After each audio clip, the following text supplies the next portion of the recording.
Hello, I'm Mr. Wilke, and we're learning statistics. So again, we've been bombarded with a whole bunch of data, and we have no idea what it means. So here's a bunch of numbers.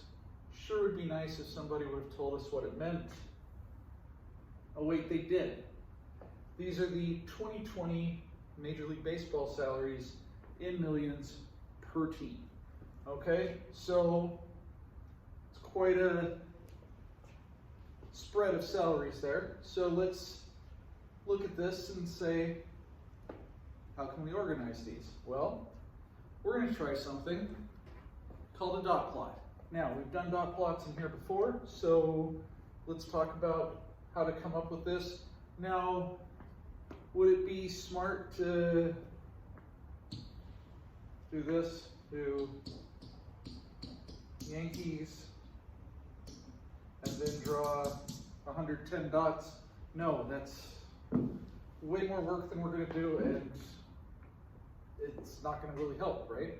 We already know that's the Yankees, we know that's the Dodgers, the Red Sox, the Astros, and so on.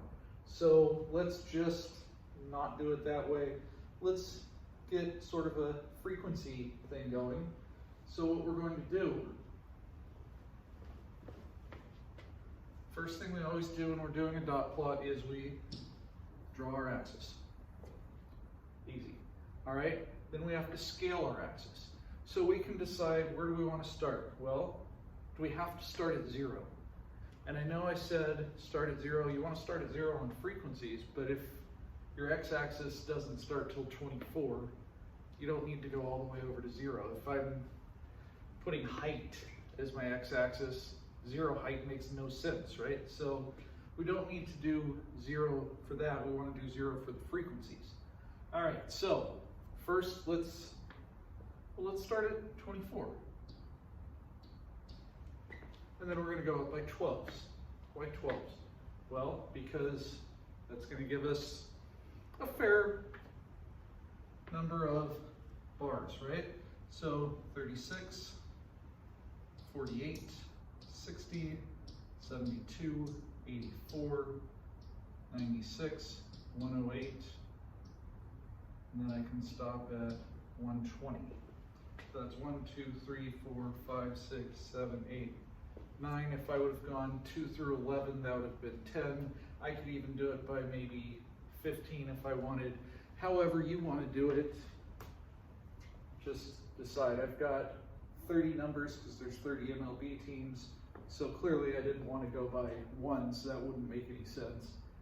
I could have gone by tens. That would have been easy, just 20. So, but I decided to do it this way. So now I'm going to start, 24 is going to be the low, so 24 is going to include 24, 36. Is there any of these up here? 60, we'll include the 60 here. So, okay, let's start. So scale the axis, plot the values. How many are between 24 and 36? 1, 2, 3, 4, 5, 6. So we've got 1, 2, 3, 4, 5, 6 dots. How many between 36 and 48? 1, 2, 3.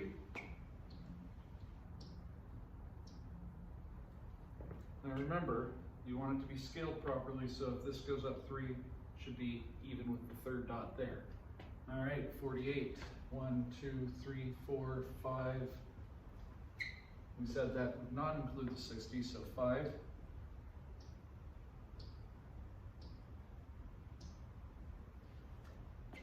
60.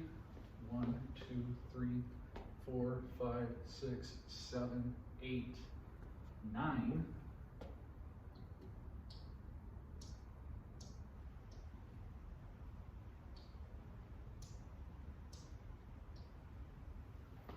Notice how these are all perfectly evenly spaced. It's like I used a ruler. All right, up through 84, 1, 2, 3, 4, 5.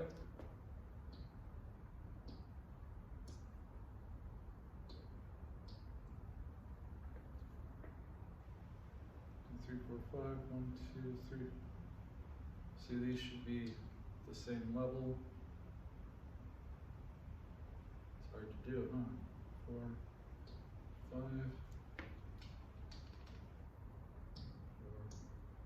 4, 5.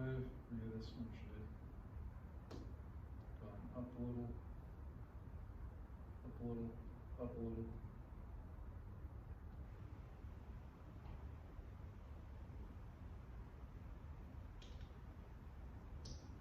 Close enough. Okay. 1, 2, 3, 4, 5 should be right there. And this one down a little. That's the problem. It's a reason I teach math and not art. Okay, so moving on. 70, 84. Then there's one.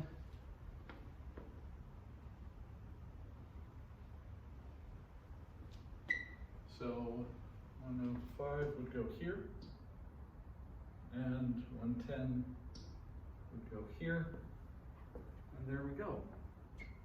That's the dot plot. It shows the distribution. The distribution is what values it takes and how often it takes them. So, well, let's talk about the distribution. When we look at a distribution, there's three things we want to talk about. We want to talk about the shape, the center, and the spread, or the variability. Spread's an old word. Statisticians are using variability more often now because spread, people tend to think of the range, and there's so much more to it than just the range. All right, so let's talk about possible shapes.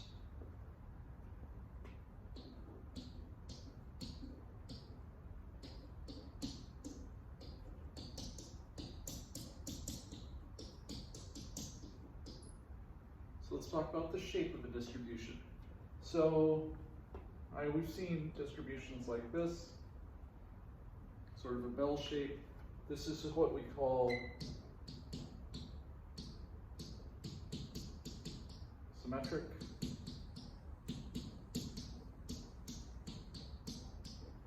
Single peaked. So symmetric is, right, the same on both sides. It's a reflection of itself through the vertical axis there, or through the middle. Not necessarily if this was 0 at the middle, sure. All right, it could look like this.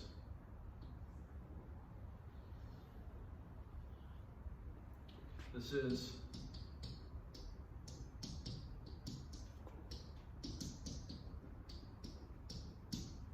symmetric bimodal. Now, these are both symmetric, right? But these are very different shapes. They'll have the same center, but different shapes. The variability, which one's going to be more variable? This one or this one? This one's going to be more variable because things are further away from the center. Here, everything's centered around the center. Here, everything's centered around the two peaks. The center right here in the middle, not where all the data is, okay? So this one is less variable, this one is more variable.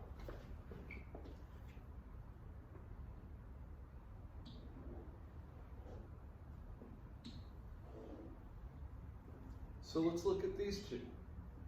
These two are skewed.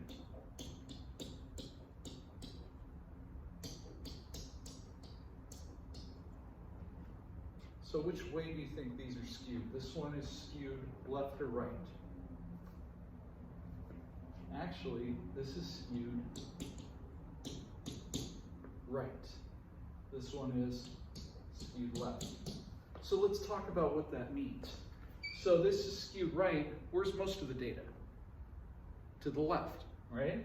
So most of the data is to the left, but you've got the few points over here that are bringing up the center, bringing it, skewing it to the right. Here, most of the data is over here to the right, but you've got the few low points skewing it to the left. This could also be skewed positive, skewed negative. I've even heard it called skewed up and skewed down. Okay, so skewed right, skewed left.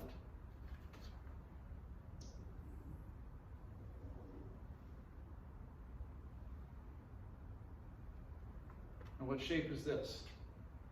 Not a rectangle. I mean, it is a rectangle. What shape is it though? This is what we call a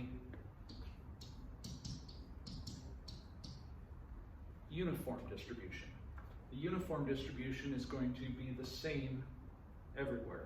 So if I was rolling a six-sided die over and over and over again, and I was keeping track of each result, well, at the end, it's going to be pretty close to a uniform distribution because it has an equal chance of hitting each number. So let's go back to this. What shape is this?